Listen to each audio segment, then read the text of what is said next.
こんにちは、快適アートです。ついに千賀本の発売日が決定しました。発売日は3月15日夜の予定です。発売が開始したら販売ページのリンク等を Twitter やコミュニティなどで告知します。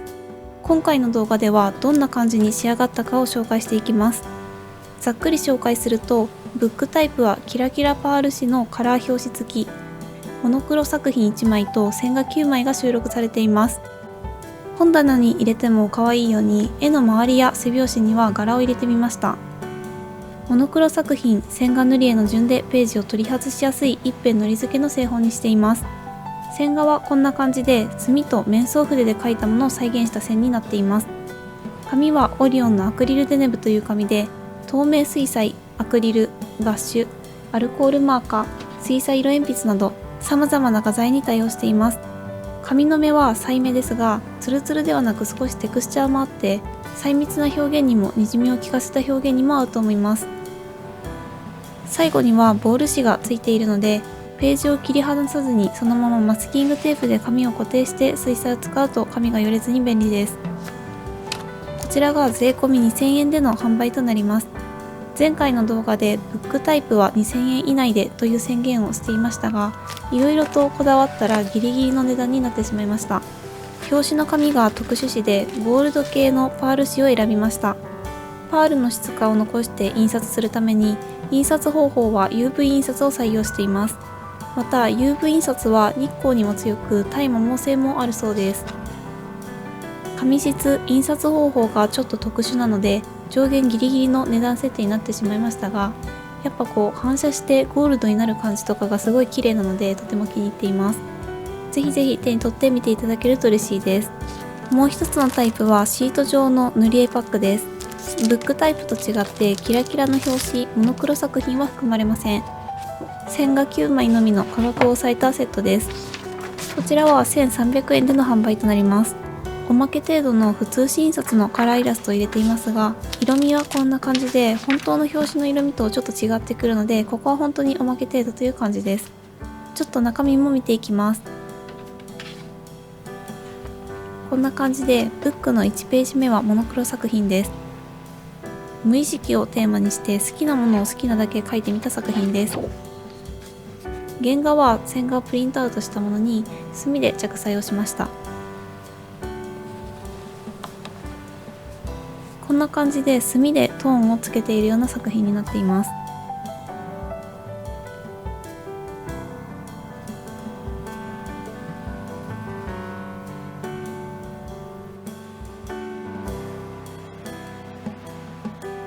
2ページ目からは塗り絵線画です。洋風の絵、スペシャルテーマ、和風の絵の順に収録をしています。こちらは紅茶をテーマにした絵です。このバッグにあるのはお茶の花です。次はこちら、紅茶との連作です。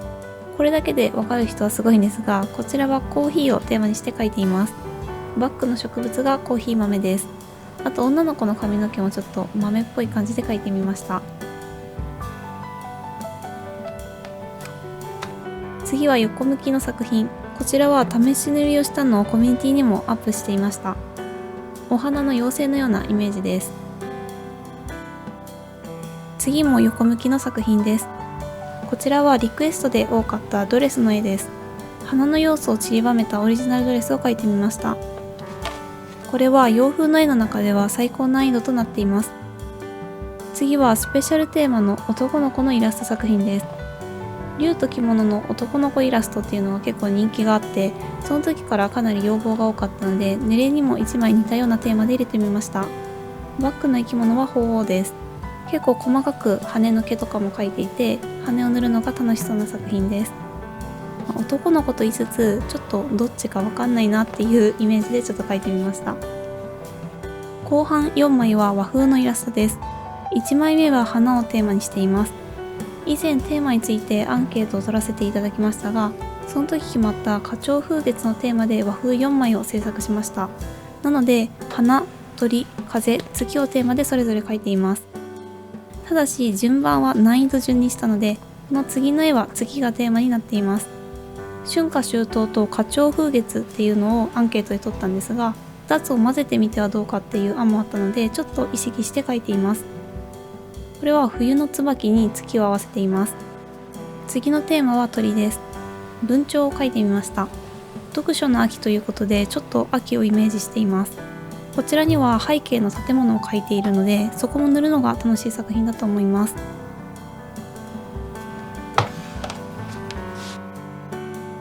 最後は表紙のカラーイラストでもあるこちらの絵です。風がテーマということで、桜の花びらが風に舞う様子を描きました。着物には四季の花の図案を散りばめています。かなり細かい図案なので、こちらが最高難易度の塗り絵となっています。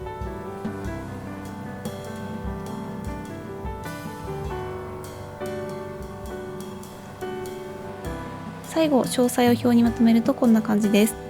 発売日は2022年3月15日の夜19時頃を予定しています。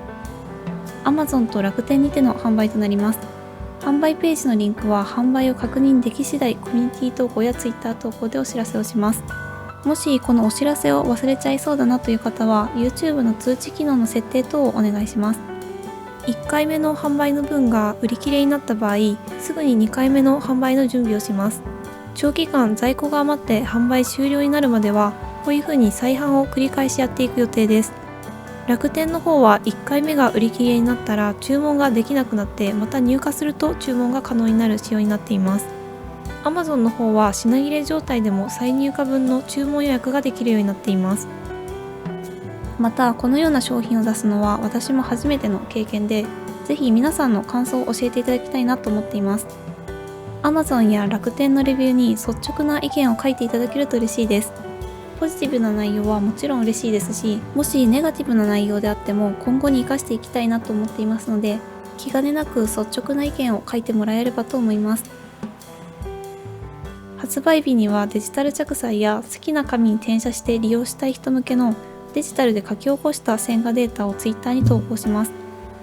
また発売日から1週間セブンネットプリント番号を出します。セブンネットプリントの紙はツルツルしたコピー用紙なので、色鉛筆とかマーカーの人はそのまま塗ることもできると思います。こちらも発売日当日に予約番号などを投稿しますので、もしよかったらご利用ください。線画の塗り方動画については順次作成していきますので、サードチャンネルを見てください。完成したカラーの作品はお手本として Twitter や各 SNS に投稿していきます。今回の塗り絵は好きな画材で好きな色で自由に塗ってもらいたいなという思いで作りました。